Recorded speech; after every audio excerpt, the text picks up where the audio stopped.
Citación, es un gusto para la Secretaría de Educación de Guanajuato tener la presencia de la doctora Rosa Irene Sepúlveda Arriaga, la cual se ha desempeñado profesionalmente en todos los niveles educativos. Tiene experiencia en diseño curricular, evaluación educativa, en el diseño de cursos e implementación de estrategias didácticas, evaluación y seguimiento de procesos en programas de posgrado, así como en el uso y aplicación de ambientes virtuales en el aprendizaje. Ha desarrollado líneas de investigación a través de investigaciones de grado en licenciatura y maestría. Es maestra egresada de la Escuela Normal Oficial de León, Guanajuato, licenciada en Educación Media, tiene maestría en Ciencias y Técnicas de la Educación, doctora en Psicodidáctica, con estudios realizados en la Universidad del País Vasco, España. Es especialista en el uso de rúbricas de evaluación y ha sido parte del programa de formación para evaluadores de desempeño del personal con funciones de dirección y supervisión en educación básica.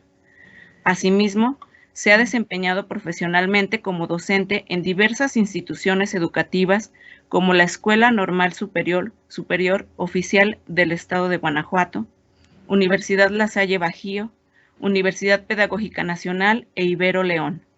Ha impartido varias ponencias, participado en foros y coloquios de investigación educativa y formación docente. Muchas de sus publicaciones y memorias tienen relación con temas de planeación, evaluación, trabajo colaborativo en el ámbito escolar, competencias docentes y retos de la educación. Y pues bien, además de todo esto, recientemente la doctora Rosa Irene coordinó la elaboración del modelo educativo con CUPRICE. Le cedemos la palabra, doctora. Muchas gracias. Muy buenos días a todos. Es un gusto poder volver a compartir, agradecer la invitación a la maestra Ana Isabel y bueno, pues esperando que sea una sesión, va a ser una hora, pero que sea de mucha reflexión para todos y que nos permita irnos con ideas claras de lo que es necesario implementar para ayudar a nuestros estudiantes. Pues bueno, vamos a iniciar. Como bien lo dice el título de esta charla, maestros, es justamente hablar de las habilidades de pensamiento, las habilidades cognitivas y todo lo que de estas habilidades cognitivas y metacognitivas denominadas habilidades de pensamiento se derivan, entre ellas las habilidades emocionales, las habilidades sociales y todo aquello que a través del pensamiento el ser humano construye en sociedad y también como crecimiento personal en la interacción humana. Pues bien, vamos a empezar. Miren, vamos a iniciar con un ejercicio que mi idea es como que nos lleve un poquito a la reflexión antes de poner en consonancia la ruta crítica que vamos a seguir en esta charla. Vamos a ver una ilustración que dirán ustedes, ay maestra, ¿y por qué no la puso en inglés? Pues solamente es como para aprovechar sus habilidades lingüísticas, maestros. Y también preguntarles si ustedes conocen al señor que está junto al texto, si por ahí lo ubican, pues vamos a ver. ¿Sí lo ubican? ¿Quién me dijo por ahí? Yo, Alejandro Victoria. Sí, maestro Sócrates, ¿verdad? Pues bien, nos dice que yo no puedo enseñar a nadie ninguna cosa, yo solo puedo hacer que ellos piensen. Y esta debería de ser una premisa fundamental de nosotros como docentes, de nosotros como actores educativos.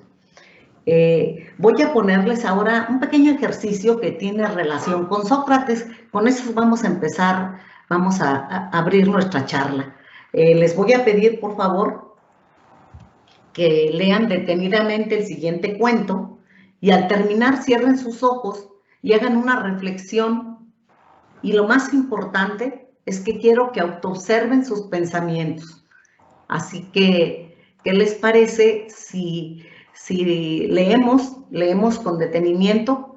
Si es posible que alguno de ustedes que quiera ayudarme a leerlo y que, bueno, juntos hagamos la lectura y después hacemos el ejercicio de cerrar los ojos para hacer esa reflexión y autoobservar qué es lo que nosotros pensamos a raíz de lo que nos plantea este texto relacionado con Sócrates. ¿Alguien que me quiera ayudar? Yo quiero ayudar a leer. Adelante, gracias. Soy la maestra Luz Rivera, gracias. Muchas gracias, maestra Luz. Gracias. Un discípulo llegó muy agitado a la casa de Sócrates y empezó a hablar de esta manera.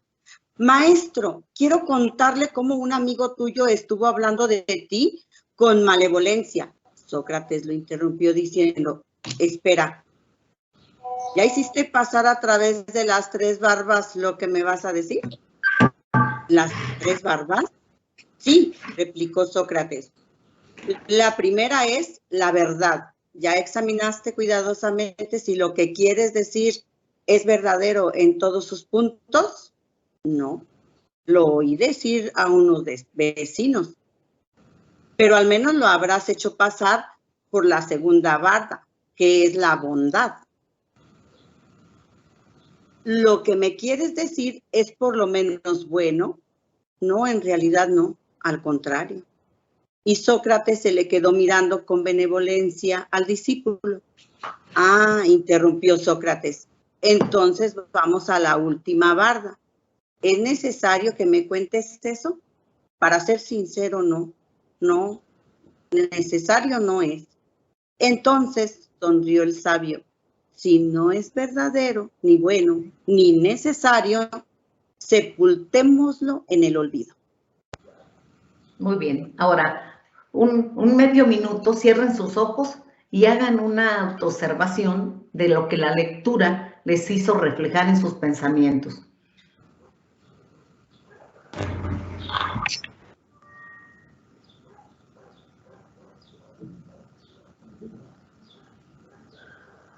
Buenos días a todos. Buenos días. Bien, vamos a continuar. Como es difícil, maestros, que yo les pueda preguntar de uno por uno qué fue lo que cada uno autoobservó en sus pensamientos, lo que sí les voy a llevar a la conclusión es que muy seguramente la gran mayoría de ustedes pensaron pues, que seguramente lo que su discípulo de Sócrates le iba a decir, pues era un chisme como nosotros lo tenemos clasificado, que no siempre es muy bueno y que siempre tiene alguna intención.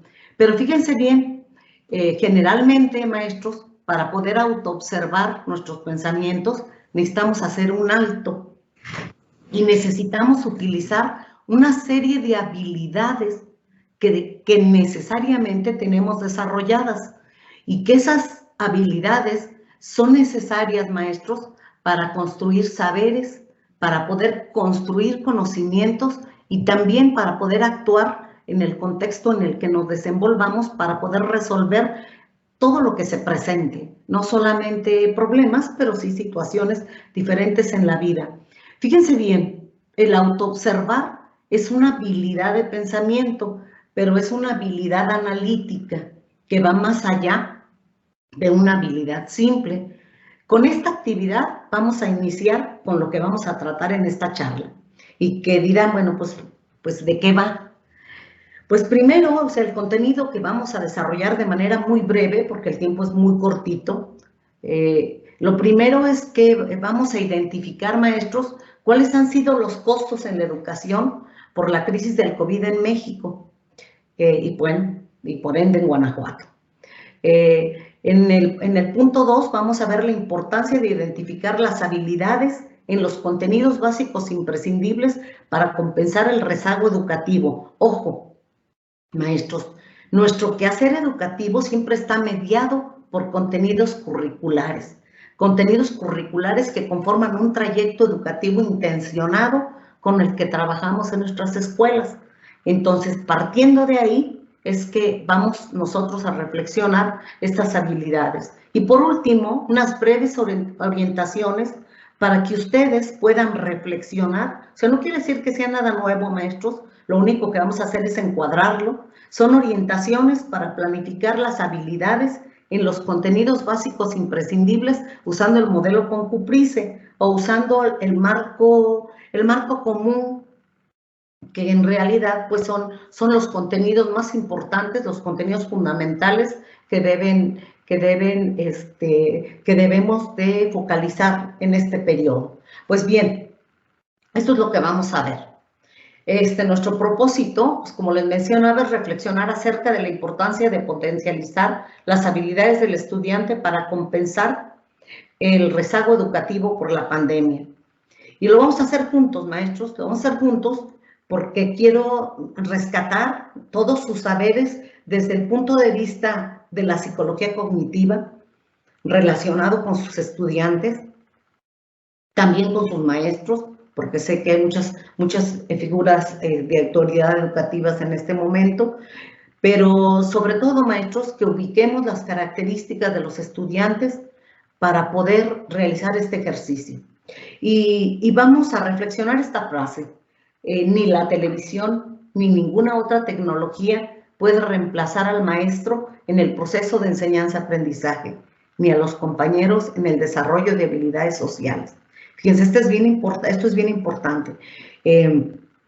Podemos tener nuestras concepciones respecto a la postura de las diferentes autoridades en el mundo o en los diferentes estados o en nuestro propio contexto en relación al regreso a clases o el no regreso a clases. Sabemos que lo más importante es la vida, pero también sabemos que la interacción personal, la calidez que nosotros tenemos en nuestro proceso de andamiaje con los estudiantes, no se sustituye con ningún otro proceso tecnológico.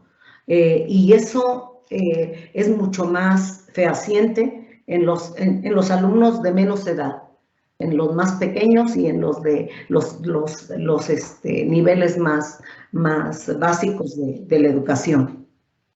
Bien.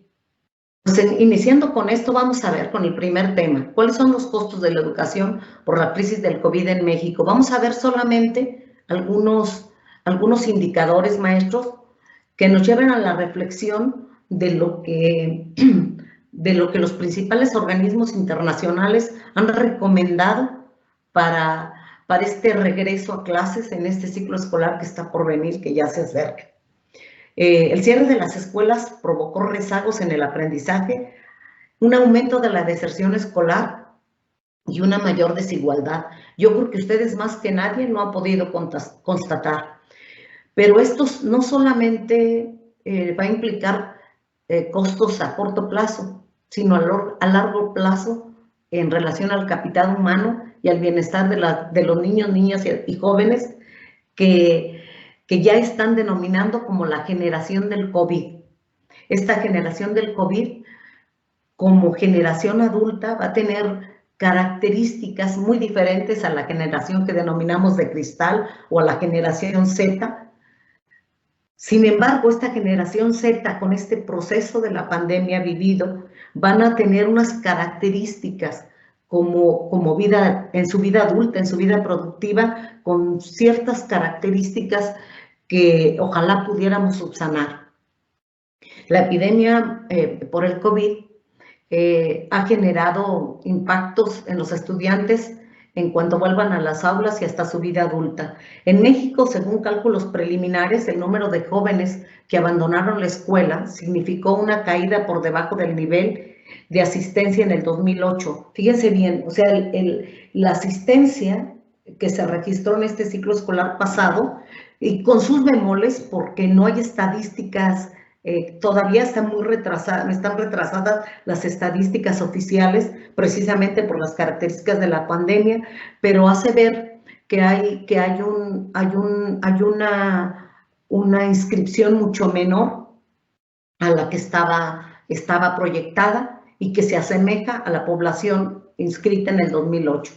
Y existe evidencia de que los aprendizajes se podrían haber retrasado en este periodo de tiempo un equivalente a 2 años de estudio, según las primeras citas del Banco Mundial. El cierre de las escuelas por COVID ocasionará que el estudiante promedio pierda el equivalente al 8% del ingreso que podría haber percibido a lo largo de su vida. Fíjense, ¿esto por qué? Pues porque ha perdido el proceso construido del trayecto de formación que llevaba hasta donde inició la pandemia. Esto es, no quiere decir, maestros, que esta pérdida sea solamente por este periodo, sino también que en el proceso de construcción de conocimiento, de formación y de trayecto de formación de habilidades para la vida, el estudiante ha tenido pérdidas de lo que llevaba construido. Por lo tanto, este 8% va a hacer que tenga que remontar a ciertas características de donde se había quedado. Por lo tanto, se considera que no solamente en México, sino en la mayoría de los países que han tenido un mayor número de tiempo sin esta atención presencial, estos países se van a ver con una menor productividad y también con una menor innovación. Aquí les presento un mapa donde podemos ver que México, junto con otros países, ha sido de los que ha tenido un mayor número de semanas de suspensión de clases presenciales. Y lo vemos ahí con el azul más fuerte.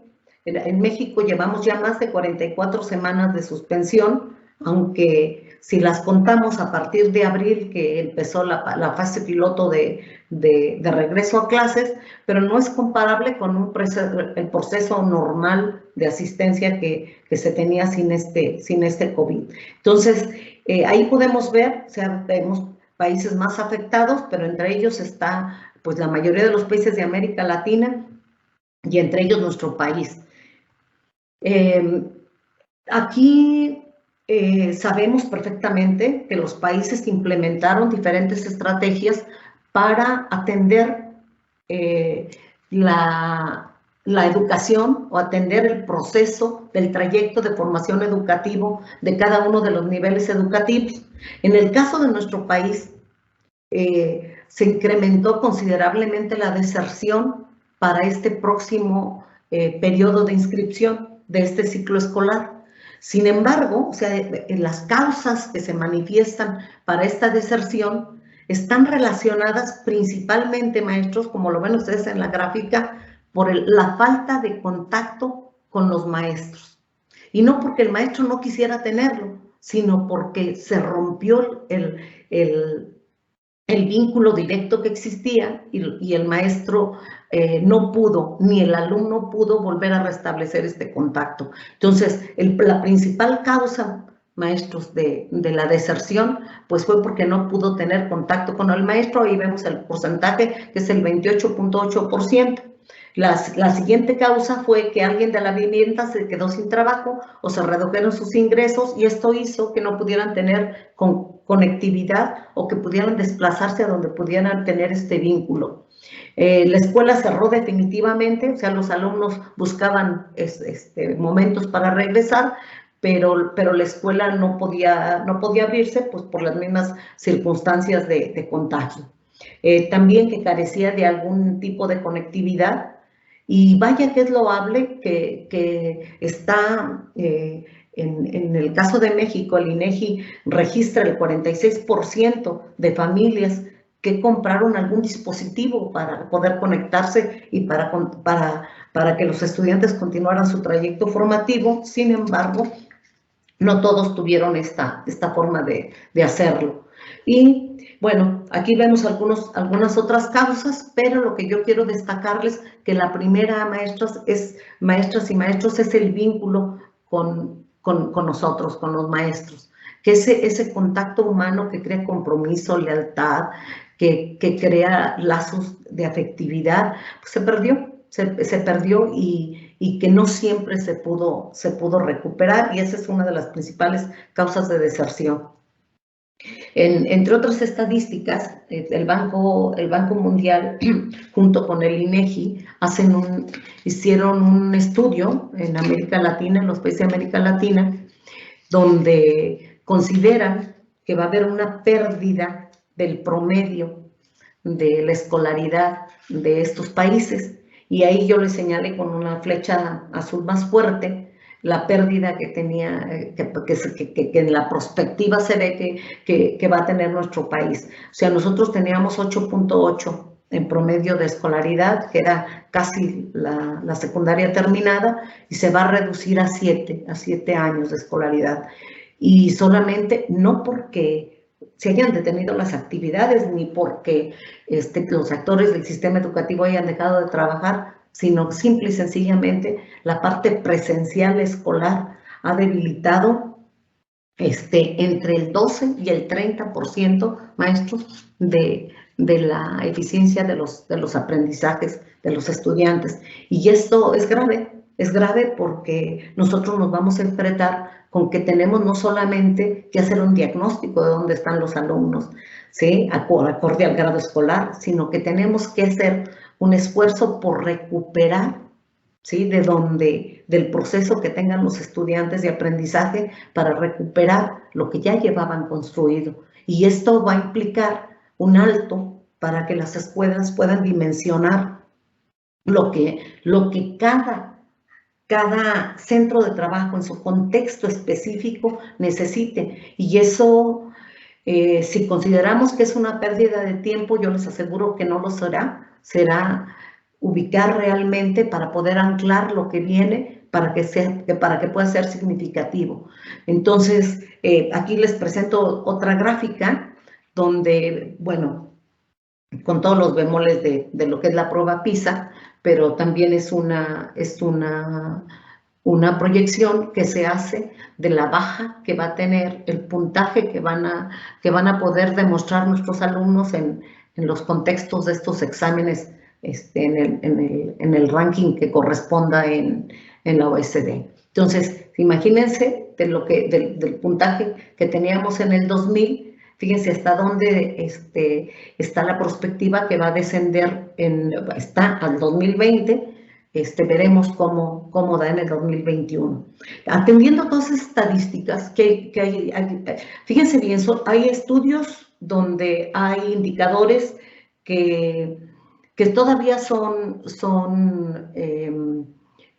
prospectivos porque no se ha podido recuperar con certidumbre las condiciones reales en que se encuentran los sistemas educativos, en las que se encuentran cada una de las escuelas. Sin embargo, nos permiten visualizar que tenemos que tomar acciones. Entonces, la OECD y el Banco Mundial, que son los que están interesados en que los indicadores educativos pues se retomen, hacen una serie de recomendaciones y a partir de ahí es que pues les puntualizo. Bueno, aquí nos dice que representa una reducción del 19% en los años de aprendizaje, o sea, millones de estudiantes podrían egresar de sus estudios con conocimientos equivalentes a 2 grados académicos menores. Eso nada más para puntualizarse, como se los dije al inicio. Las consecuencias a largo plazo de esta crisis educativa ponen en riesgo el potencial de una generación de jóvenes. Fíjense, esto es lo más importante. ¿Por qué? Porque estos jóvenes han perdido habilidades y han perdido tiempo de vida en preparación para la competitividad en los contextos en que se van a desenvolver como parte de esta sociedad. Entonces, el aprendizaje, las habilidades y la competitividad se van a ver disminuidas. Entonces, el impacto de la pandemia pues tiene todas estas consecuencias. Entonces, las recomendaciones es, una vez que sea posible el regreso a clases, el regreso seguro, recuperar las habilidades de los estudiantes. Ese debe de ser el objetivo central de la respuesta educativa a la pandemia para evitar que los rezagos del aprendizaje se vuelvan permanentes. Ojo, fíjense bien, o sea, las habilidades es un componente de las competencias de los estudiantes. Y acuérdense que las competencias es un logro educativo. Quienes intencionamos para el logro de las competencias, pues somos nosotros los docentes. Entonces, fíjense bien, o sea, a mí no me toca hablarles de todas las estrategias sanitarias, de todas las estrategias que hay que trabajar para cuidar la parte del acogimiento emocional, tanto de maestros, tanto de padres de familia, como de la comunidad educativa y principalmente de nuestros estudiantes. Yo les voy a hablar desde la parte de recuperar la capacidad que tienen los estudiantes para enfrentarse ante la vida, y esto pues es lo que proponen la OSD, el Banco Mundial, junto con otros organismos internacionales y con algunas instancias en nuestro país, están proponiendo que se debe de focalizar la atención en las habilidades de los estudiantes. Y ahorita de manera muy breve, pues intentaré explicárselos. Entonces, ¿qué es lo que podemos hacer? Pues debemos de intencionar en el andamiaje didáctico el desarrollo de las habilidades de nuestros estudiantes. Pero ¿cómo? No se nos olvide que toda acción educativa, maestros, en las escuelas y en las aulas, siempre está mediada por un contenido curricular, por un contenido académico que tiene una intencionalidad. Y ahí, justamente en este contexto que les especifico, es donde tenemos que potenciar las habilidades. Y para eso hay que motivar a los docentes para que antes que mecanizar contenidos académicos, potencialicemos las habilidades. Vamos a ver un poquito más acerca de esto. Entonces, ¿cuál es esta importancia? Los voy a poner en consonancia. Tengo que ponerlos nuevamente en nuestros planes y programas, en nuestro modelo curricular. Les puse aquí los ámbitos. Acuérdense que los fines de la educación pues están en los 11 ámbitos del perfil de egreso, y que esos son nuestra guía, son los elementos que conforman los aprendizajes clave y la base de los aprendizajes clave en el trabajo, en el aula, en el trabajo intencionado, en el trabajo que planificamos, pues son los aprendizajes básicos imprescindibles. ¿Por qué ahora ponemos los básicos imprescindibles? Porque desde el año pasado empezamos a trabajar ya focalizando con los contenidos curriculares más importantes, los que tienen que tener un sustento que tengan una definición clara, concreta, precisa, para que el estudiante pueda construir lo que viene. Pero esa es la parte más importante. Y en esos aprendizajes básicos imprescindibles, pues está el desarrollo de las habilidades. Pues bien, miren, nuestros programas nos definen los aprendizajes clave como conocimientos, habilidades, actitudes y valores. Generalmente los conocimientos, maestros, van relacionados y conectados con los conocimientos disciplinares, pero las habilidades van, maestros, directamente conectadas con el desarrollo del pensamiento del estudiante, así como nos decía Sócrates al inicio, ¿sí? Que hay que enseñar a pensar. Esa habilidad, maestros, es lo que hace autónomo a un estudiante. Hemos leído mucho que hay que trabajar para que nuestros estudiantes sean estudiantes autónomos. La única manera en que un estudiante puede ser autónomo es desarrollando justamente sus habilidades cognitivas y metacognitivas. Y de ahí, maestros, todas las que están derivadas de ellas. Todas estas tienen que ver, está directamente relacionado con la construcción de conocimientos y también con la manera en que se enfrentan los problemas y la manera en que se resuelven desde lo emocional, desde la actividad social y desde el rol que a cada quien le toque tener en la sociedad. Pero es algo que en la educación básica sembramos, eso no se les olvide. O sea, las etapas de educación básica con las que ustedes trabajan son las que son formativas. ¿Y qué quiere decir que son formativas? Que les dan la estructura a cada una de estas personas con las que trabajamos, con estas personitas, les dan la estructura para afrontar las condiciones de la vida en el contexto que se les presenten. Y esta es la parte más importante. Entonces aquí, ¿qué estamos haciendo? Ubicando las habilidades dentro, maestros, de nuestros planes y programas. Luego, aquí, este esquema solamente es como para referenciarlo. hablamos de los aprendizajes clave, que los aprendizajes clave están traducidos en competencias. No se les olvide que nuestro modelo curricular actual sigue siendo un modelo por competencias. O sea, en el mundo occidental sigue privando los modelos por competencias. En estas competencias, maestros, solamente las intencionamos a través de los contenidos curriculares. O sea, no podemos trabajar, muchachos, dentro de las aulas y dentro de nuestros centros de trabajo, nada que no tenga un contenido intencionado. No podemos accionar si no tenemos una meta y un fin a dónde llegar, a dónde aterrizar ese esfuerzo que estamos realizando con los estudiantes. Pues bien, o sea, estos elementos de las competencias donde están concretados como los que son básicos, imprescindibles, los que son fundamentales, maestros, pues están justamente en estos contenidos, en los programas que ya ustedes empezaron a revisar. Y de ahí, maestros, tenemos que intencionar para los estudiantes justamente las habilidades que estos contenidos nos están determinando o que el docente, a través del análisis curricular, propone para la planificación del andamiaje y de la mediación didáctica que va a realizar. Entonces, vamos a ir puntualizando.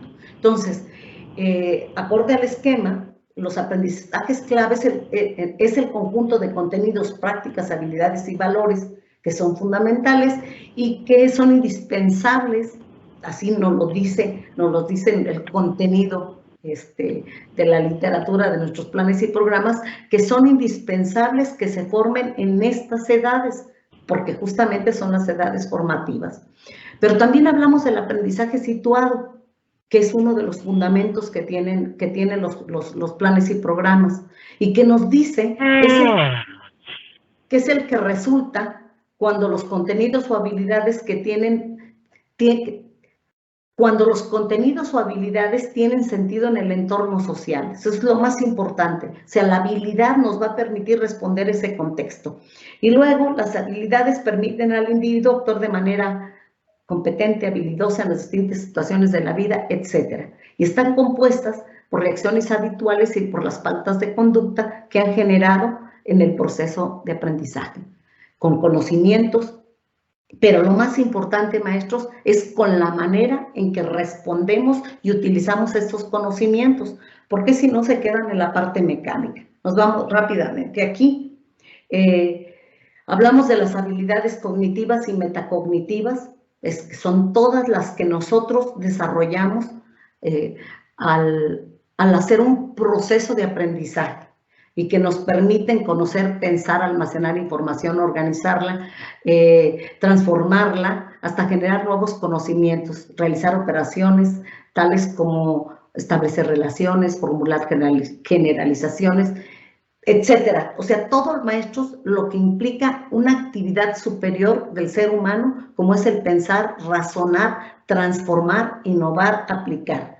Y la metacognición está además también decirles, porque ustedes ya lo saben, es el conocer cómo es que lo hacemos. Es el poder, como ahorita en el ejercicio de la autoobservación, es hacer intencionado nuevamente un proceso cognitivo para poder responder con él. Todo esto, maestros, lo hacemos a través del cerebro, se los puse aquí pues nada más para que nos sirviera de referente, y que aquí no se nos debe de olvidar, cuando nosotros técnicamente, maestros, en las aulas o cuando planeamos nuestro programa escolar de mejora continua, técnicamente utilizamos los contenidos o utilizamos los aprendizajes que queremos intencionar en el alumno, tenemos que pensar que tiene mucho que ver con esos procesos cognitivos y que son con las funciones que cada uno de nuestros hemisferios tiene. No se los voy a repetir, ustedes pues ya lo saben, ¿no? Cada uno de los hemisferios tiene una función, sin embargo, en su conjunto y principalmente en la parte del cuerpo calloso y en la zona frontal, maestros, determina la personalidad y las características de cada persona.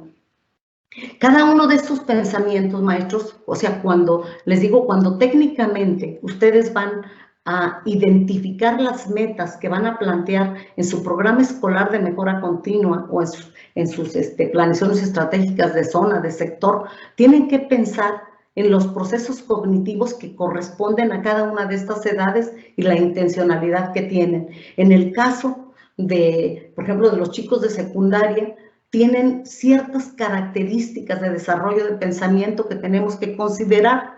Pero, maestros, una gran parte de este trabajo ya está hecho en los planes y programas, y ahí lo vamos a precisar. La misma jerarquización de los verbos con que están determinados los aprendizajes esperados, las acciones que están en cada uno de los organizadores curriculares nos permiten ir entendiendo cómo lo vamos a hacer. Pero seguimos hablando de las habilidades de pensamiento que es necesario que potencialicemos. Vamos a hablar primero del pensamiento reactivo, que es regulado por la memoria. Es el más primario, básico y fundamental que garantiza la sobrevivencia y adaptación al medio. Se da cuando están de por medio emociones como la ira, el miedo, el coraje, el terror. Ahí lo vemos en la ilustración, está regulada por la parte baja del cerebro, maestros. Está ligado directamente con el funcionamiento del hipotálamo. Y lo más importante, maestros, es que este pensamiento reactivo está regulado por la memoria, por la mecanización. Y aquí es uno de los procesos que no podemos desechar. O sea, no podemos decir que memorizar sea malo, ni tampoco podemos decir que debemos evitarlo. Lo que debemos evitar es solamente quedarnos en esta parte mecánica de los contenidos curriculares. Vamos a continuar. El pensamiento lateral, seguramente ustedes han escuchado el pensamiento lateral y el pensamiento lógico. El pensamiento lateral está regulado por la emoción, es un tipo de procesamiento analógico donde el tiempo es circular, subjetivo, intuitivo. El hemisferio cerebral que predomina es el derecho, se le relaciona con lo que se llama inteligencia emocional. Anatómicamente hablando, se puede hacer referencia a él ubicándolo en el hemisferio derecho. Y ahorita vamos a hacer precisiones. O sea, el pensamiento lateral ayuda mucho a la parte de la creatividad, a atender las emociones, y hay que identificar en los contenidos curriculares. Esta parte no podemos pensar de manera aislada con estos tipos de habilidades de pensamiento. Tenemos que intencionarlo y entenderlo cuando hacemos nuestra planificación para poder intencionarlo en las aulas, en el trabajo en las escuelas y en el logro de las metas que nos propongamos. Ahí vamos a irlo puntualizando. El pensamiento lógico es regulado por el intelecto, es asociado a la capacidad de dividir el todo en partes y establecer relaciones entre ellas, pues hace cortes abstractos de la realidad, etc. Fíjense bien. Aquí ya viene la parte del intelecto, pero vamos procesando, maestros, y conforme el ser humano va integrándose en la sociedad, va desarrollando cada uno de estos tipos de pensamiento de manera más fina. Y además, maestros, la gran diferencia entre nosotros en las escuelas es que tenemos que intencionarlo. Y el pensamiento unificado es el regulado por la voluntad, el cual también podría denominarse el pensamiento holográfico integrador. Resulta de la madurez del observador, es reactivo animal, la parte que es lateral, que es lógica y que permite la visión integral de la realidad. Este pensamiento unificado juega en la vida del individuo una parte muy importante, ya que generalmente ese es el que permite que se hagan procesos cognitivos superiores. Y aquí tiene mucho que ver la voz reguladora, que es la voluntad, que es donde ya se puede intervenir, el ser humano se puede intervenir a sí mismo. En estos tipos de pensamiento, que me estoy yendo rápido porque necesitamos avanzar, todos estos tipos de pensamiento ayudan a aterrizar a los tipos de pensamiento, maestros, que están expresados en nuestros perfiles de egreso. Que sea un pensamiento crítico, que sea un pensamiento creativo, pero tenemos que trabajar habilidades de pensamiento para trabajar estas áreas del cerebro para poder aterrizar a lograr este pensamiento creativo, este pensamiento crítico, este pensamiento complejo que ahora en estos planes y programas está está mencionado que debemos de trabajar para llegar a ello. El pensamiento creativo, maestros, tiene que ver con el pensamiento reactivo, que es donde está basada la memoria, el pensamiento lateral, el que maneja mayormente las emociones, el pensamiento lógico, que es donde ya utilizamos estos procesos para llegar a poder nosotros tener una voluntad para lograr la metacognición. Esto es, estos procesos de pensamiento se van trabajando con el estudiante de manera intencionada para poderle ayudar a desarrollar el pensamiento creativo, que tiene mucho que ver con esta parte de la voluntad y de ya procesos construidos en los anteriores.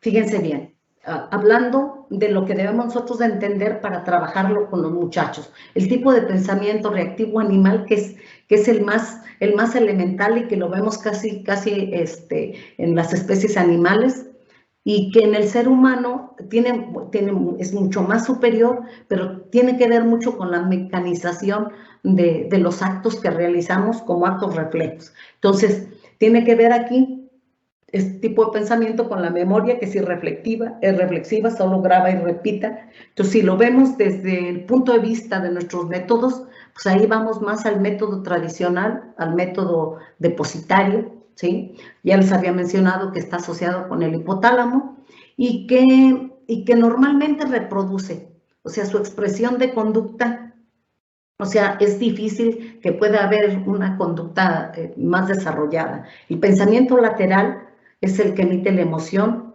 es el que siente, es corporal y está determinado por el hemisferio derecho, y tiene su expresión de creatividad es una imagen, una idea, una imagen, una expresión corporal. El pensamiento lógico tiene que ver con el intelecto, esto es ya con la aplicación de lo que se tiene como conocimiento, ya aspectos específicos, y ya genera en la expresión de la creatividad hipótesis, hace inferencias, etcétera. Ese está del lado izquierdo. Dicen, maestros, Ken Robinson, un psicólogo inglés que ha trabajado muchos aspectos de la creatividad, dice que la mayoría de las escuelas trabajamos mucho más el hemisferio izquierdo que el hemisferio derecho. Estos procesos sistemáticos, formales, estructurados, que no permiten el que haya una mayor innovación, es el que nos gusta más a los docentes trabajar. El pensamiento unificado, bueno, el que les decía que era la voluntad. El pensamiento creativo, maestros, ¿cuál es la facultad asociada a la imaginación?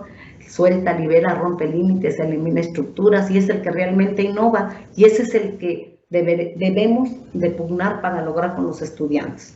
Entonces, hablando de estos tipos de pensamiento de manera muy laxa, pero sabiendo que como seres humanos racionales y con el pensamiento superior que tenemos, podemos desarrollar en cualquier ser humano, siempre y cuando, maestros, esto se estimule, esto siempre y cuando haya acciones intencionadas que permitan que se logre. ¿Por qué? Pues hay muchas historias en la humanidad, maestros, en que hay algunos niños que se han quedado en contextos animales y que se han encontrado que no pueden desarrollar estas habilidades superiores porque no tienen un entorno que las eduque. Entonces, de ahí vamos a partir. Entonces, ¿cuáles son estas habilidades que están mencionadas en las competencias? Son procesos mentales que permiten el manejo y la transformación de la información, facilitan la organización y reorganización de la percepción y la experiencia para tratar con mayor claridad diferentes situaciones y dirigir la atención a un fin determinado. Estas habilidades básicas de pensamiento ejercen un papel muy importante para fortalecer el proyecto de vida.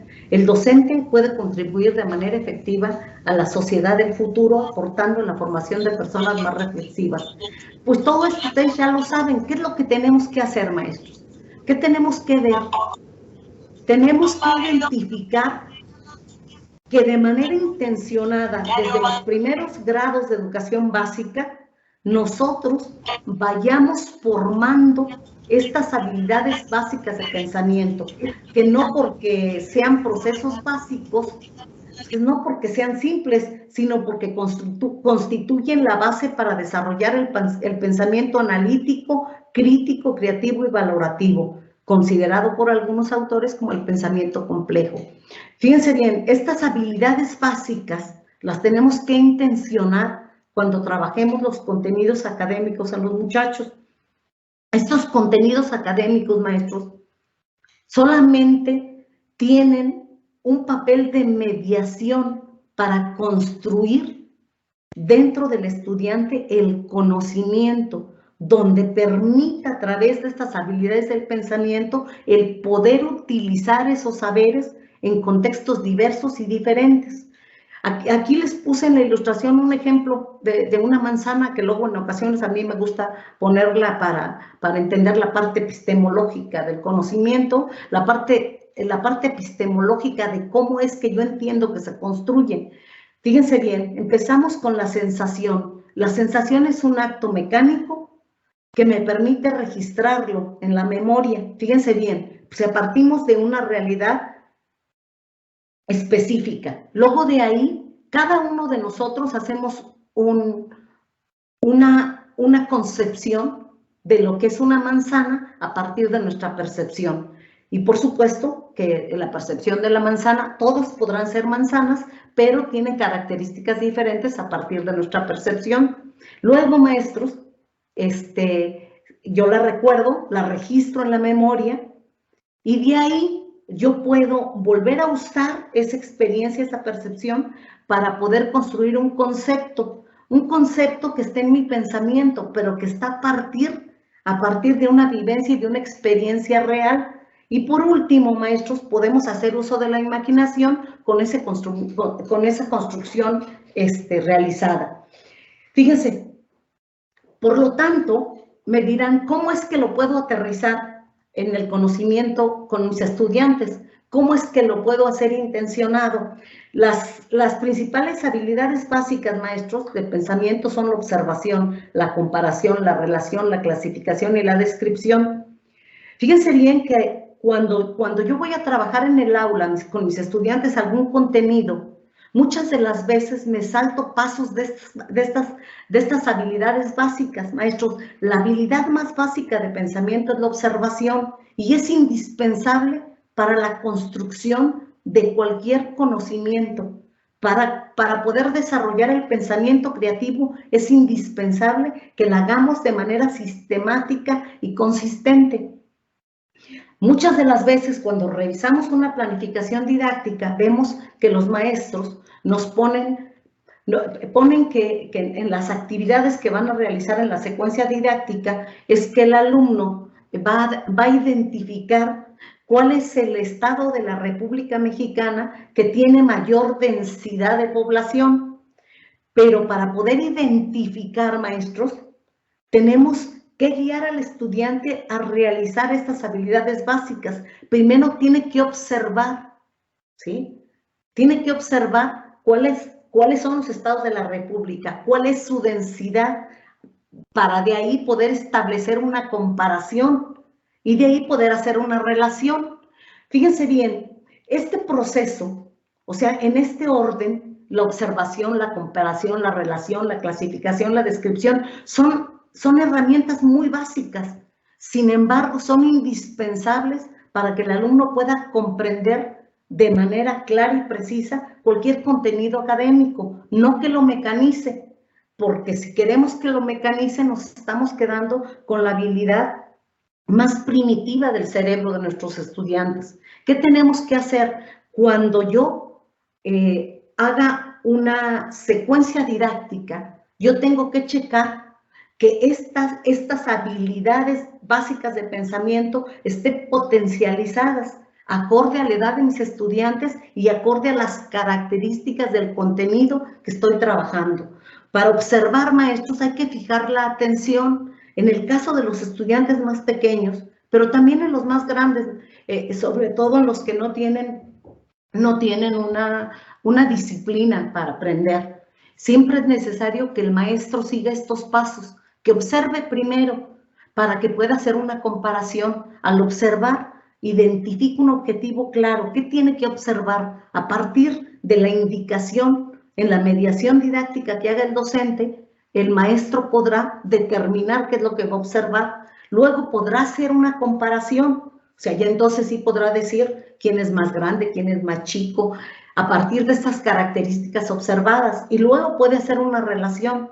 O sea, si vamos a hablar del contenido que quieran, son instrumentos con cuerdas, ¿sí? O sea, todos los que tienen cuerdas, esa es una relación, pero una relación tiene que ver con otras características, si es más grande, si es más chico, si es menor, si es mayor, y a partir de ahí también hacemos una clasificación. Fíjense, parece muy simple, maestros, parece como de los estadios primeros de Piaget.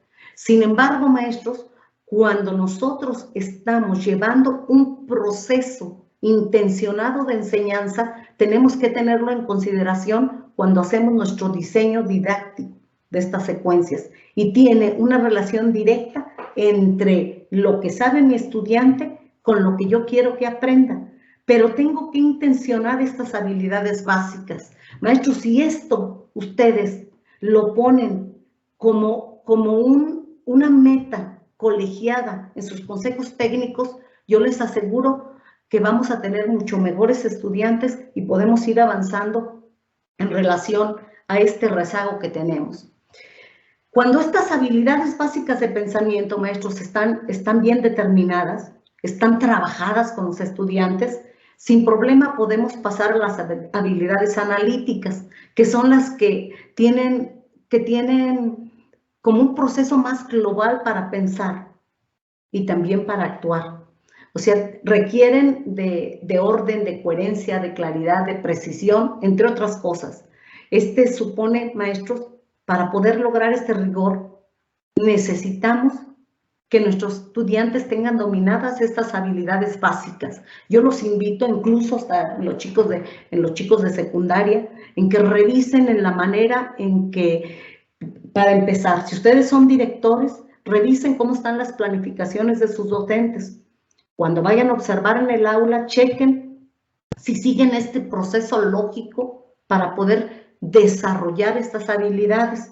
Si no tienen bien precisadas las habilidades básicas, será muy difícil que nuestros alumnos puedan hacer inferencias mayores, porque nos faltan elementos para poder construirlas. Y fíjense bien, son habilidades, no están atribuidas solamente a un contenido académico ni a un saber en específico, son habilidades que si las desarrollamos, las podemos recrear, crear y recrear cada que necesitemos, pero eso hay que intencionarlo.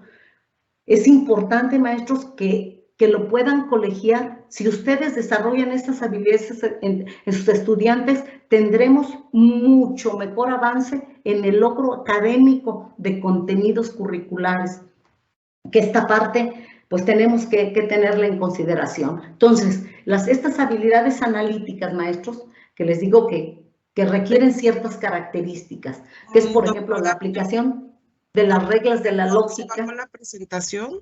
Yo no la veo, perdón. ¿Se bajó la presentación? ¿O sí la ven todos? Perdón, ¿eh? Sí se ve. Ay, Sí se ve. ahora sí ya se bajó. Yo tampoco no la veo. Pero se acaba de bajar. Yo tampoco la veo. Estaba bien. Es que no, el maestro Alfonso Arriaga, Dice la canción, no se ve. no se ve nada de presentación. Pero estaba viéndose bien. Sí, sí. Algo. Sí se veía bien y corría bien, pero algo pasó. Creo que se salió la maestra Rosa Irene, la doctora, perdón. En el tema sería que nos quedamos sin la sensación y la percepción de la presentación. Pero seguimos teniendo las habilidades. Tenemos el recuerdo de la presentación. Claro. Como que ya por ahí empieza a Qué entrar. interesante. ¿Por qué no nos quedamos con la maestra Rosa Irene todo el día mejor? Todo el día, muy interesante. Una hora no es suficiente. Opino igual, Ojalá. que sea más tiempo. Y porque esto es realmente lo que necesitamos afianzar y reforzar y llevar a los consejos técnicos. Sí, demasiado papel no nos está sirviendo de nada. Necesitamos mover estos consejos técnicos, llevarles otras cosas a los maestros. Y esto es realmente importante. Saber cómo revisar una planeación, cómo elaborarla, qué es lo que tenemos que acompañar en una observación de clase. Está fundamentado todo en esto que nos está diciendo la doctora. Bueno, esa es mi opinión, perdón. Estoy de acuerdo. Ojalá nos pasen la presentación. Es lo fundamental. Sí, o sea, como bien dice la compañera, ¿no? No es solamente capacitar, sino llevarlo al seguimiento. Mientras esto solo sea, pues, una teoría, una información, tenemos que llevar a las prácticas, para llevar a las prácticas docentes, tenemos que llevar a las prácticas directivas y a las prácticas de supervisión también, de jefaturas de sector. Entonces, sí haría falta como, pues, bajar todo esto a estrategias, a políticas, a instrumentos, ¿no? A políticas, sobre todo. Así es. Sí, ustedes pueden copiar toda la presentación. Si abren Paint, cortan y pegan en PowerPoint, se quedan con todas las diapositivas. Alejandro Ábalos está haciendo unos comentarios buenísimos en el chat, y pues me parece sobre esto debe basarse las capacitaciones. Ya está regresando la doctora. Adelante, Rosy.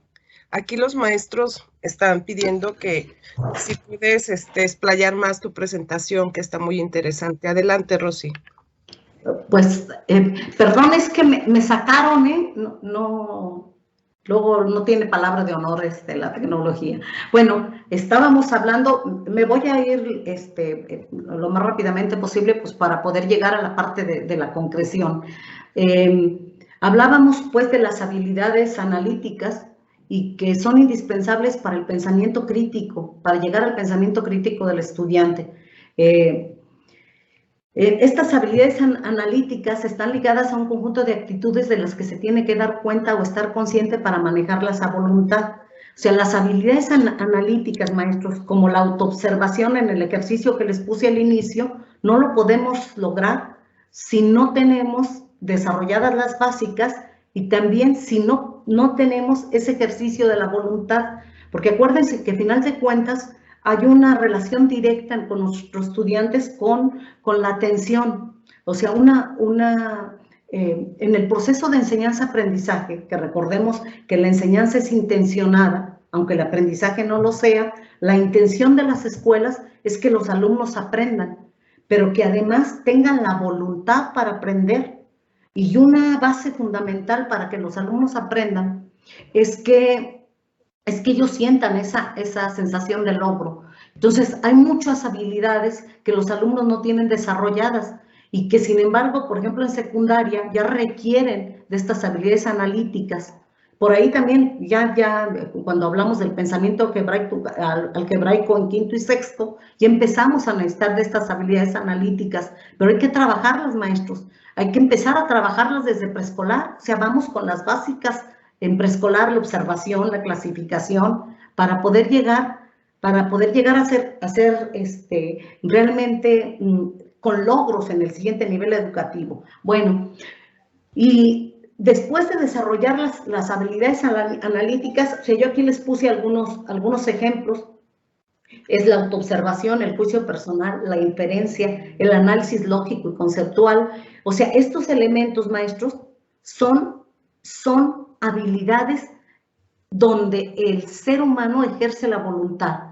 Y esto es algo que necesitamos desarrollar a nuestros estudiantes para que realmente tengan el gusto de aprender, para que ellos puedan aprender en el contexto que necesiten. Pero estas son habilidades que no son solamente habilidades académicas, aunque por supuesto, maestros, si pretendemos que nuestros alumnos de educación básica lleguen a la preparatoria, necesitan desarrollar estas habilidades analíticas, si no, su tránsito por la media superior será bastante difícil.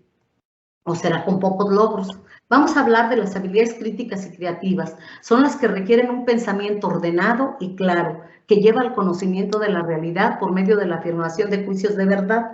Tiene que ver fundamentalmente con el tercer nivel de habilidades, el nivel de juzgar, cuyas operaciones son reunir pruebas, ponderar evidencia, juzgar. O sea, aquí muchas veces ponemos a nuestros estudiantes, pero no alcanzan a llegar a ese nivel crítico y menos al nivel creativo si no hemos desarrollado las habilidades anteriores.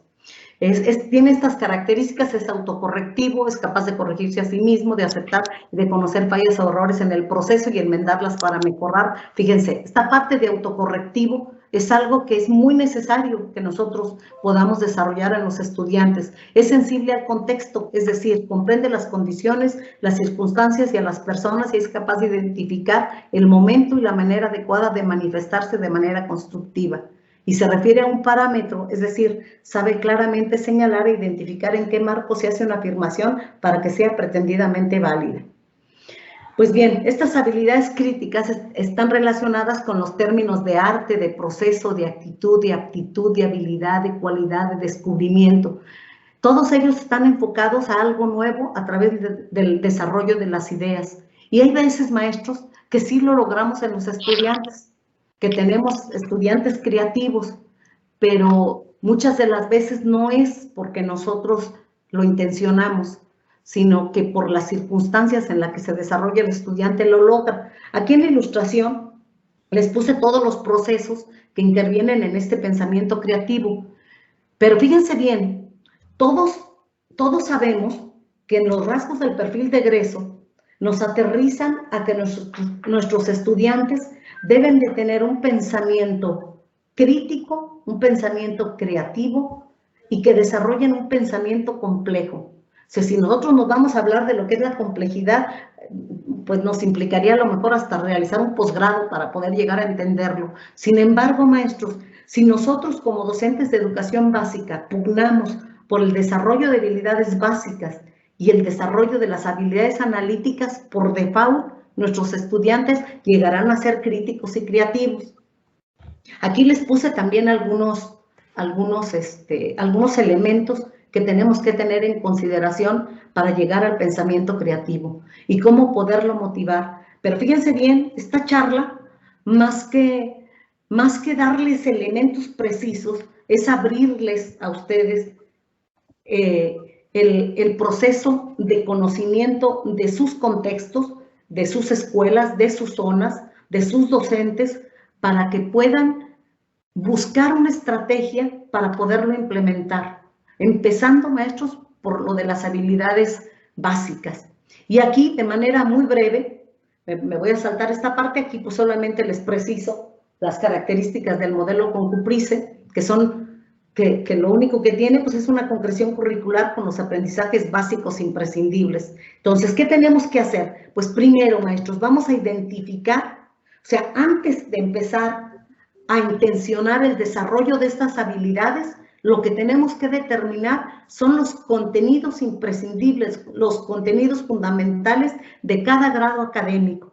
Partiendo de ellos, maestros, es que vamos a poder intencionar estas habilidades. Entonces, ¿en dónde se encuentran? Fíjense bien, aquí están los rasgos de perfil de egreso de los 3 niveles de educación básica, de preescolar, de primaria y de secundaria. Esos los conocen muy bien, pero tenemos que identificarlos. Hay que hacer otra vez la alineación con los aprendizajes esperados para poder ver cuáles son las habilidades que nos está proponiendo a partir de cada contenido, de cada tema y de cada subtema que tenemos en nuestras asignaturas y en nuestros grados escolares. Entonces, aquí, maestros, otra vez, acuérdense, a partir de qué podemos lograr las competencias que están en los aprendizajes clave, que son los conocimientos, habilidades y actitudes, pero principalmente identificar las habilidades, pues están en los rasgos del perfil de egreso, que están alineados con los temas, los subtemas y los aprendizajes esperados, que son los organizadores curriculares, hasta llegar a los aprendizajes esperados, que normalmente es en lo que aterriza el maestro.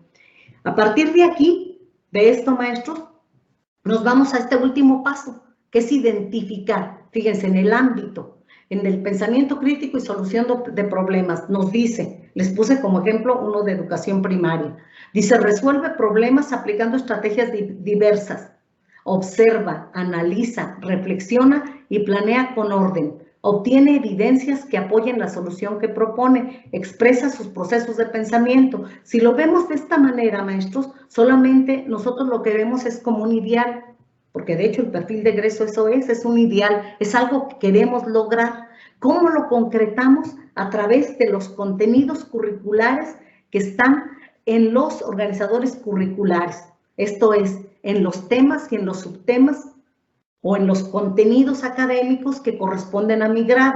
Y ahí, maestros, empezamos, aquí tenemos uno, lee, escribe y ordena números naturales hasta el 100. Fíjense, ese es un contenido eminentemente académico, pero si yo lo tengo alineado con el perfil de egreso, maestros, puedo identificar las habilidades. Lo primero que tengo que hacer es que el alumno observe.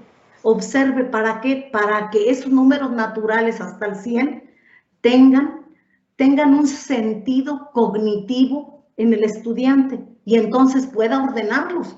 O sea, ¿cómo voy a ordenar los números naturales hasta el 100 si no tienen un sentido en relación al concepto cognitivo construido por el ser humano de los números? Entonces, ahí, maestros, es donde tenemos que identificarlo. Ahora, ojo, algo que yo quiero hacerles hincapié, maestros, esta flexibilidad curricular no la vamos a encontrar, o sea, para poder identificar los básicos imprescindibles y trabajar los básicos imprescindibles, lo que tenemos que modificar son los aprendizajes esperados para que puedan estar acorde a las necesidades que tiene mi estudiante y poder trabajar de manera sistemática estas habilidades. Por ejemplo, construye configuraciones utilizando figuras geométricas. ¿Qué necesita para construir una configuración? Primero necesita haberla observado, necesita haberla comparado con otras. Luego después, hacer una inferencia entre las que son por colores, si son por formas, si es por tamaño, para poder entonces llegar a poder hacer una configuración que se refiere a una inferencia relacionada con una clasificación. Esto, maestros, ¿en dónde notamos que el maestro está trabajando las habilidades cognitivas del estudiante? ¿En dónde lo notamos? Pues lo notamos, maestros, en el diseño de su secuencia didáctica, en el diseño ordenado y claro de sus actividades. Y ahí los tiene que intencionar, no tiene que ser exhaustiva, pero sí tiene que estar intencionada. Si no, será muy difícil, maestros, que podamos dejar de enfocarnos o tener nuestro focus solamente en los contenidos académicos. Tenemos que hacer un giro hacia las habilidades para que el estudiante pueda tener mayor autonomía en el desarrollo de sus habilidades de pensamiento para la resolución en los contextos específicos. Entonces, este es un ejemplo nada más. Yo estoy segura que ustedes encontrarán muchos otros. No se les olvide, maestros, que cuando hablamos del proceso de planificación, está directamente imbricado con la parte de evaluación, no lo podemos separar. Y también, maestros, tienen que pensar que ustedes como autoridades educativas, esto es algo que tiene que trabajarse con los docentes para que los docentes tengan la claridad de que lo deben de hacer. Ustedes saben perfectamente que la libertad de cátedra que luego tenemos en nuestras aulas se nos da una autonomía a tal grado que muchas de las veces los vacíos o los baches de formación académica dentro de nuestra profesión hace que se vean reflejados en los logros educativos de nuestras escuelas y, por supuesto, en la de los estudiantes. Aquí yo les puse unas palabras, maestros, unas preguntas que deben de ayudar al docente a planificar para poder reflexionar la manera en que intenciona las habilidades cognitivas del estudiante. Primero, ¿cuál es el proceso de pensamiento cognitivo y metacognitivo que emplearán mis alumnos para lograr el desarrollo de las habilidades? Pero no es en solitario, maestros, la pregunta está relacionada con el contenido curricular dependiendo del contenido curricular, será lo que responde el docente. Luego, ¿qué hago y qué hacen mis alumnos mientras piensan? Muchas de las veces les presentamos un problema y a los estudiantes les damos la guía para que la resuelvan. No permitimos que él haga una revisión de sus saberes previos para engancharlos, sino que ya le estamos dando como los tips y no permitimos que el alumno piense más allá de la manera mecánica en que le presento el contenido académico. Luego, ¿cuáles métodos utilizo para ayudar a mis alumnos a pensar? O sea, cuando yo planifico, cuando yo, director, reviso la planificación, puedo percibir que el maestro tiene una estrategia de ese camino a seguir para lograr ese desarrollo de las habilidades. Luego, ¿qué conocimientos tengo acerca de la forma de pensar de mis alumnos? Aquí, ojo, es muy importante. Si yo tengo conocimiento del educando, si yo tengo un chico de tercero de secundaria que le estoy enseñando ciencias, no puede ser, maestros, la misma forma de pensar de un alumno que está en primero de secundaria, porque tiene una mayor madurez cognitiva y eso yo lo tengo que contemplar para que yo tenga eficiencia en la mediación didáctica que realice, porque si no, no habrá logro educativo.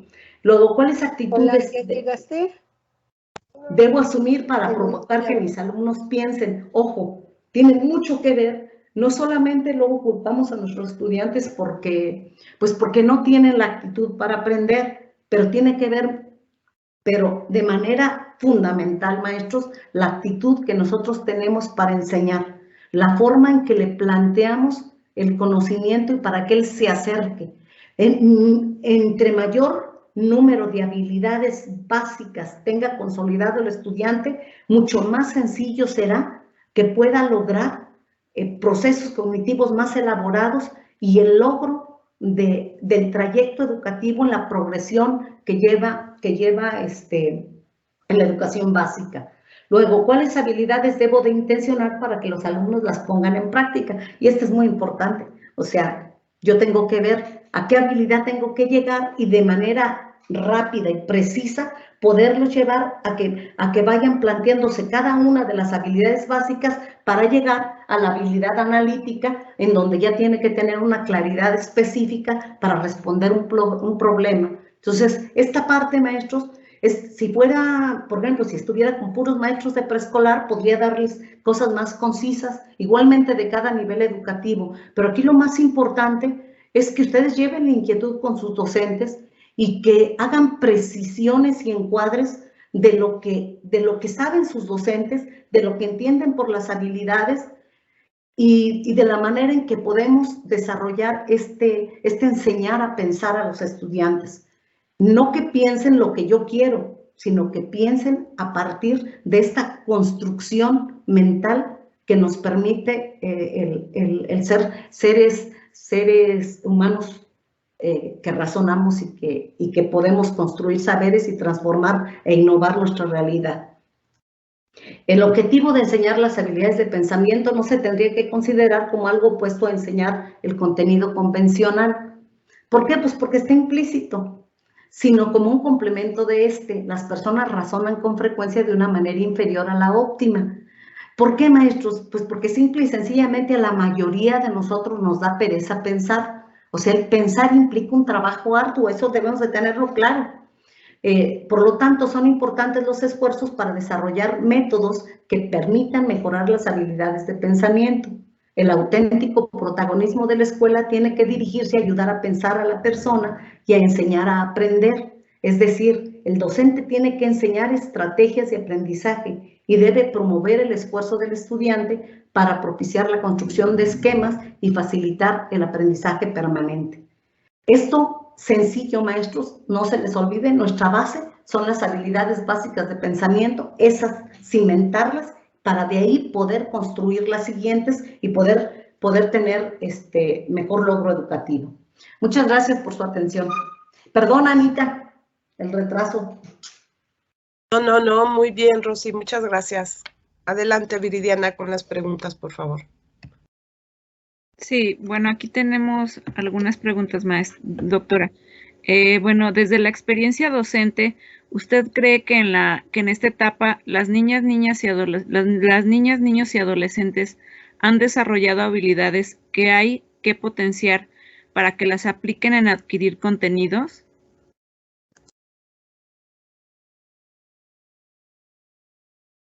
Claro que sí, claro que sí. Esto es indudable. Miren, lo más importante, por supuesto que incluso cuando llegan los chicos, los chiquitos a preescolar o a educación inicial, tienen saberes previos y tienen procesos cognitivos desarrollados. Lo importante, maestros, es enseñarlos a sistematizarlos y ordenarlos para poderlos utilizar, a aprender. Y eso, maestros, no se logra más que intencionándolo. Si el docente no lo tiene claro, no lo va a intencionar. O sea, el maestro lo tiene que tener previsto desde el análisis de las características del contenido. Miren, sería irnos a analizar muchas cosas que no tenemos el tiempo ni yo ni ustedes, pero acuérdense, incluso en nuestros planes y programas vienen los enfoques de cada una de las asignaturas y de cada una de las áreas. Estos enfoques nos permiten tener mucha más claridad de la manera en que podemos nosotros intencionar estas habilidades. Pero fíjense bien, las habilidades que vamos a potenciar están en la estrategia didáctica que el docente implementa, no son ¿cómo les diré? El trabajar las habilidades de pensamiento con los muchachos de manera aislada. O sea, voy a decir, hoy voy a trabajar la observación, lo puede hacer, pero entonces el contenido es la observación. Lo que tiene que hacer es, dependiendo del aprendizaje esperado, de las características de la asignatura y de las características de lo que quiere que aprendan sus estudiantes, es la manera en que podrá hacer un proceso ordenado y lógico de las habilidades de pensamiento que el alumno tiene que emplear. Y la parte más importante, maestros, o sea, es fundamental que el docente esté consciente al aplicarlo, pero más importante aún es que hagamos conscientes a nuestros estudiantes de la manera en que utilizan estas herramientas para poder trabajar a través de las habilidades de pensamiento la construcción del conocimiento. Bueno, la siguiente pregunta es, ¿los maestros también han desarrollado habilidades para el aprendizaje en tiempo de pandemia? ¿Cómo hacer para recuperar y potenciar? Pues igual. Es que, por supuesto, miren, y eso está documentado. O sea, los maestros avanzaron.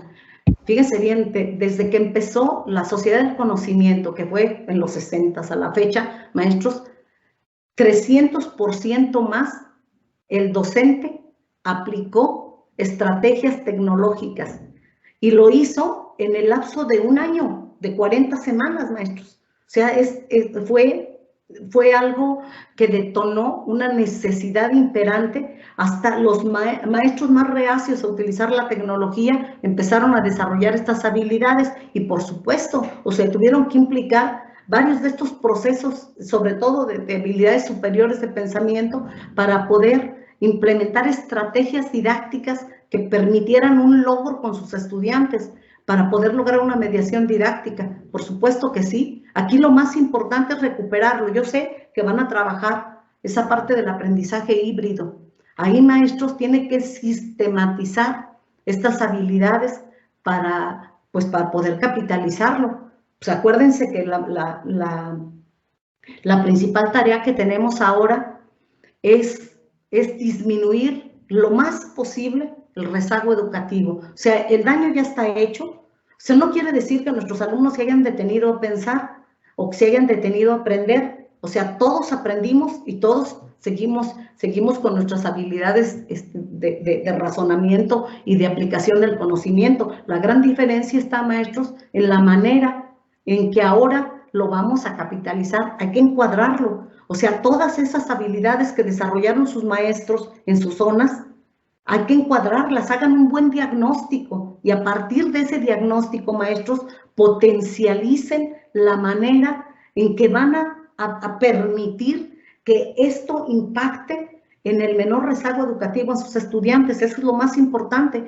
Tienen que partir, no solamente, luego nos vamos como al destinatario último, que es el estudiante, pero lo primero, ustedes como autoridades educativas, lo primero que tienen que hacer es hacer un buen diagnóstico de la manera en que ahora está su capital humano. O sea, su principal capital humano y la principal fortaleza del sistema educativo está en ustedes y en sus directores. Si ustedes, maestros, esa función de liderazgo la utilizan a través de todas estas habilidades que deben de permitir intencionar con mayor claridad, sin pérdida de tiempo, con metas claras, precisas, yo les aseguro que lo logran. Pero se necesita hacer un buen diagnóstico, todo implica trabajo y eso es importante, ubiquen, y sus maestros que tengan mayores deficiencias, ayúdenles. Para eso está el trabajo colaborativo. Ese es algo que aprendimos también a realizar más en estos tiempos. O sea, las redes sociales privilegian el aprendizaje cooperativo.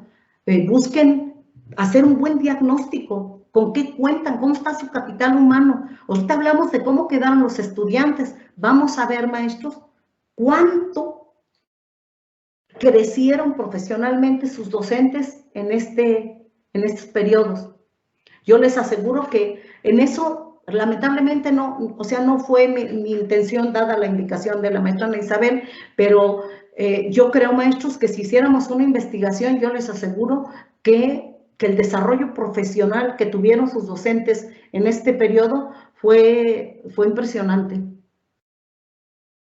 Ahora, si me dicen qué tanto impactó en el logro educativo, ahí sí no les sé decir, pero que en crecimiento profesional sus profes son otros a como los dejaron antes de la pandemia, y eso es lo que ustedes tienen que encuadrar, o sea, direcciónenlo, pongan metas claras hacia dónde quieren llevar sus zonas, hacia dónde quieren llevar sus escuelas, y precísenlo, porque si no, no se intenciona y si no el tiempo se va perdiendo. Hagan acciones claras y concretas, y bueno, y esta parte de las habilidades, del desarrollo de habilidades, es la mejor manera de poder potencializar lo que el ser humano tiene como especie que razona. Espero haberle contestado. Ok, una última pregunta. ¿Existe alguna herramienta que facilite a todos los maestros identificar las habilidades básicas en cada estudiante? Sí los hay, sí las hay. Bueno, hay como test estandarizados. Sin embargo, yo les puedo decir que la principal herramienta que tiene el docente es la observación. A partir de la observación puede hacer todas las inferencias que quiera para poder determinar. Un docente que no observa no conoce a sus alumnos, porque puede conocer muy bien las etapas evolutivas en las que se encuentran, puede ser técnica y pedagógicamente excelente, pero los destinatarios son sus estudiantes, son sus muchachos, entonces necesita observarlos para poder, a partir de observarlos, entonces sí, decidir estrategias para poder movilizar saberes y para poder consolidar la formación que necesitan. Y bueno, por último, el maestro Juan Carlos Chávez quiere hacer una pregunta, maestra. Gracias, muy breve.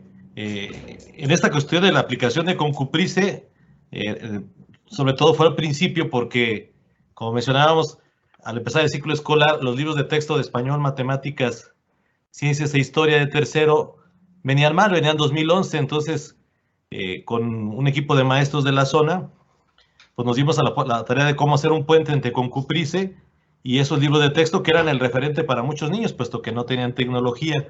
De lo que surgió ahí, doctora, es que en la cuestión de matemáticas no hubo reducción de contenidos, prácticamente son los mismos. En cuanto a química, varios maestros decían que como que la cuestión del ajuste, al resumir varios temas, como que no había la hilación suficiente para los temas, ellos siendo expertos de la materia. Y en inglés, pues ni decirlo, en secundaria el inglés, parte del programa de primaria, no se ha lograr desarrollar inglés desde primaria, entonces pues el programa está muy desfasado. La petición sería más bien que este equipo de Concuprice, que realmente son fantásticos, se les pudiera dar un apoyo para seguir desarrollando. Era un equipo de muy pocas personas, según recuerdo, y haría falta pues tratar de conjuntar expertos en las materias en las que hay, como matemáticas o en la cuestión de ciencias, como para que pudieran hacer este trabajo de concreción curricular. En cuanto a matemáticas, prácticamente son los temas, y esta crítica que se hace en ciencias. Esa sería como más que una pregunta, una petición. Ojalá que este equipo de Concuprice que tanto ha ayudado, se le pudiera dar más apoyo para que siguiera trabajando. Eso es de lo que yo quisiera. Sí, maestro Olaf, yo estoy totalmente de acuerdo con usted. Acuérdense que hay una parte, cuando hacemos diseño curricular, o sea, se hace la propuesta de un programa X, aunque acuérdense que el principal sustento pues estaba en el modelo oficial vigente. La parte en la operación, maestros, cuando se hace una evaluación de cualquier propuesta curricular, se retroalimenta en la operación, y quien realiza la operación pues son pues los que pues utilizan el insumo. Entonces esa parte me parece muy importante, y pues decirles que a final de cuentas, maestros, en el caso de Concuprice es una guía, es una herramienta orientativa, y que al final de cuentas sus consejos técnicos son los que determinan cuáles son las acciones a seguir. Porque estoy de acuerdo con usted, e incluso estoy segura que este ciclo escolar vamos a continuar trabajando con algunos materiales del 2011. Y entonces no tenemos que olvidar pues que a final de cuentas nuestra base son los programas oficiales, y que los libros de texto pues son un recurso, aunque estoy totalmente de acuerdo con usted que los alumnos no tenían más recurso que ese. Por eso era tan importante el poder hacer la alineación con los contenidos básicos imprescindibles, y aún con la observación correcta y precisa que hacen pues realmente los que son expertos en la operación de las asignaturas, pues que eso es muy importante. Y ahí, maestros, acuérdense que lo más importante es que los programas son flexibles, y la flexibilidad depende de las necesidades que cada contexto y que cada alumno y que cada profesor necesite. Y pues ahí le dejamos abierta a la Secretaría su petición, maestro. Gracias. Gracias. Y otra participación, el maestro Olaf Rincón.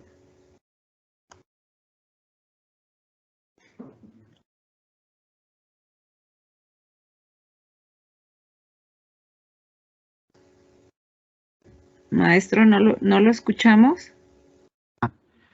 Perdón, buenos días. ¿Ahora sí me escuchan?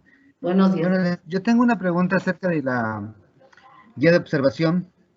Dice que tenemos que hacer una buena observación para trabajar con nuestros alumnos. Ahorita, mi pregunta es, ¿cómo se lograría hacer una buena observación ahorita con nuestros alumnos, como estamos en esta situación, esta nueva normalidad de la pandemia? ¿Cómo se puede llegar a lograr ahorita una buena observación si tenemos alumnos con una comunicación sostenida, con comunicación intermitente y con la que es nula? Ahorita para poder lograr esa técnica de observación, ¿cómo se podría lograr? ¿Cómo lo podríamos ahorita aplicar? Digamos que ahorita no regresamos en presencial, pues sí, la observación, claro, me queda muy claro que es muy importante. Pero ahorita, ¿cómo lo podríamos aplicar nosotros como docentes? Es mi duda. ¿Cómo podríamos llegar a ese punto de hacer una buena observación para hacer un buen diagnóstico, para hacer una buena evaluación? Es como mi pregunta. Gracias. Pues, maestro Olaf, pues es exactamente lo mismo. O sea, fíjese bien, usted parte de sus condiciones. Las condiciones son las características en el momento en el que se está llevando en las acciones del sistema educativo. Usted como docente, usted es responsable del proceso de, no sé, puede ser de una escuela, de un grupo, pero si hablamos específicamente de un grupo, usted tiene que observar la manera en que han interactuado sus estudiantes. Si usted tiene que interactuar, o sea, primero ver, o sea, cuánto tiene de deserción, o sea, cuántos perdió totalmente el contacto, con cuántos tiene contacto permanente, y la manera en que han realizado este proceso de andamiaje. a través de las tecnologías. También, maestro, el ver, o sea, la manera en que han avanzado, cómo ha sido el aprendizaje de los que han estado de manera permanente en contacto con esta mediación didáctica que usted lleva. También ver los que han estado de manera intermitente. O sea, si no realiza una observación es muy difícil que pueda hacer un diagnóstico, independientemente de que la observación pueda ser presencial o pueda ser en físico. O sea, su observación es por la interacción, las características y las condiciones que ha mediado su trabajo. Y de ahí es que usted va a tomar decisiones. Primero necesita hacer este tipo de observación para lograr un diagnóstico real, y a partir de ese diagnóstico real que usted puede establecer estrategias, las que desde el punto de vista profesional usted pueda realizar. Y hasta ahí, o sea, porque también, maestro La, tenemos claro que milagros es imposible hacer, y que las condiciones en las que estamos, pues luego no nos permite hacer todo lo que quisiéramos hacer. Entonces, ¿de qué partimos? Pues de las condiciones que tenemos, pero de ahí se ejerce la observación.